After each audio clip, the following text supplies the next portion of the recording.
नमस्कार दोस्तों, स्वागत है आपका एसएन स्टूडियो में। आज हम स्टार प्लस के लोकप्रिय शो झनक की आगामी कहानी के बारे में बात करने वाले हैं। अनिरुद्ध बेचैनी से एक मशहूर लेकिन शांत रेस्टोरेंट में दाखिल होता है। उसकी आंखों में अजीब सी बेचैनी, माथे पर हल्की सिलवटें और चाल में अनिश्चितता साफ झलक रही थी। उसे लग रहा था जैसे कोई अदृश्य शक्ति उसे खींचे लिए जा रही हो। सामने अर्शी को बैठा देख उसने गहरी सांस ली, जैसे किसी भारी बोझ को उतारने की कोशिश कर रहा हो। अनी, तुम्हें बहुत जल्दी है डिवोर्स के लिए, अर्शी ने शांत लेकिन तीखे स्वर में कहा। उसकी आवाज में स्थिरता थी, लेकिन आंखों में चमक थी जिसे अनिरुद्ध समझ नहीं पाया। एक मिश्रण उदासी, क्रोध और शायद कुछ और। क्या तुम्हें जल्दी नहीं है? क्या तुम शेर से शादी नहीं करना चाहती हो? अनिरुद्ध ने झुंझलाकर पूछा। वह अर्शी के मन को समझ नहीं पा रहा था। अर्शी ने फीकी हंसी के साथ जवाब दिया, जिसमें सिर्फ कड़वाहट थी। मुझे शादी करनी है, लेकिन तुम्हारी तरह जल्दी नहीं। उसकी यह बात अनिरुद्ध के मन में और सवाल पैदा कर देती है। सीड कौन है?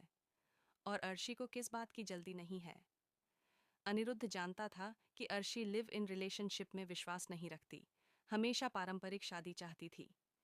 फिर यह सीड कौन था जो उसकी जिंदगी में अचानक आ गया? मैं जानता हूँ, तुम लिव इन में रहने वाली लड़की नहीं हो, अनिरुद्ध ने कहा।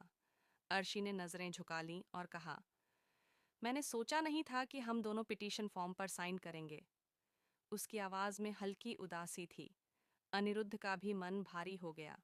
सोचा तो मैंने भी नहीं था, उसने भी उदासी से जवाब दिया, पर हमारे रिश्ते में शायद कुछ कमी रह गई थी। शायद हम दोनों अलग अलग रास्तों के लिए ही बने थे। कहानी की शुरुआत अनिरुद्ध और झनक के घर लौटने से होती है। कई मुश्किलों का सामना करने के बाद वे साथ हैं, लेकिन अभी भी जीवन में चुनौतियां बाकी हैं।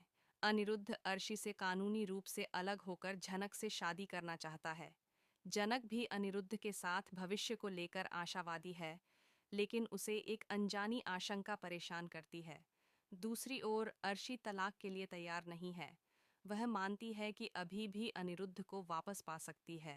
वह एक जटिल, महत्वाकांक्षी, सुंदर और चालाक चरित्र है जो अपने लक्ष्य के लिए किसी भी हद तक जा सकती है।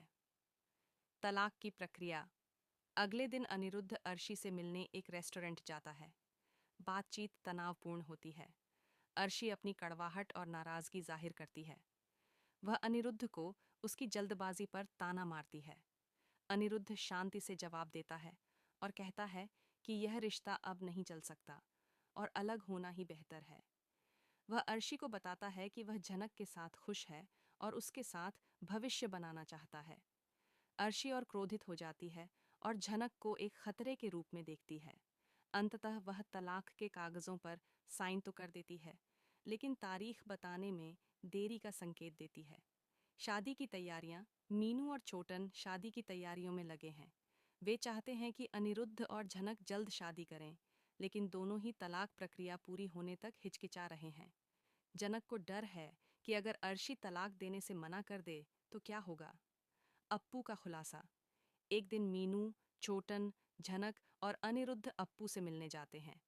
अप्पू अब भी जनक से नाराज है, लेकिन बातचीत के दौरान वो अनजाने में एक बड़ा रहस्य उजागर करती है। वह लालन से प्यार करती है, लेकिन काजोल भी लालन को पसंद करती है। यह सुनकर सभी चौंक जाते हैं। सिद्धार्थ का प्रवेश। कहानी में नया मोड़ तब आता है जब सिद्धार्थ, जो झनक का बचपन का प्यार था, सामने आता है।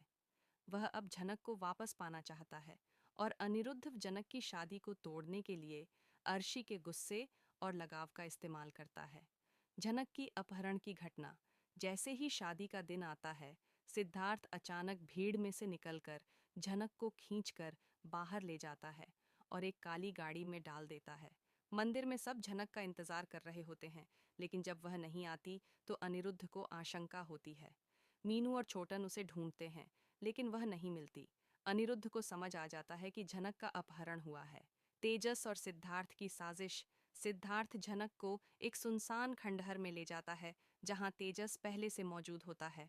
दोनों मिलकर झनक को बदला लेने के लिए कैद कर लेते हैं। अनिरुद्ध की लड़ाई। अनिरुद्ध पुलिस को खबर देता है और खुद भी झनक की तलाश में लग जाता है। तभी उसे तेजस का फोन आता है, जो उसे धमकी देता है कि पुलिस को जानकारी दी तो झनक को मार डालेगा। अनिरुद्ध अकेले मिलने का फैसला करता है। अंत में अनिरुद्ध सुनसान फैक्ट्री में पहुंचता है, जहां झनक खंभे से बंधी होती है। तेजस और सिद्धार्थ उसकी ओर बढ़ते हैं। आगे की कहानी जानने के लिए हमारे साथ जुड़े रहें। अगर वीडियो पसंद आए तो लाइक और सब्सक्राइब ज़रूर करें। हर हर महादेव। अगर चाहो तो मैं इसे वीडियो स्क्रिप्ट के फॉर्मेट में और ज़्यादा टाइट कर सकता हूँ, डायलॉग और नरेशन अलग अलग करके, ताकि वॉइस ओवर या शूटिंग के लिए आसान हो जाए। बताओ कैसे चाहिए।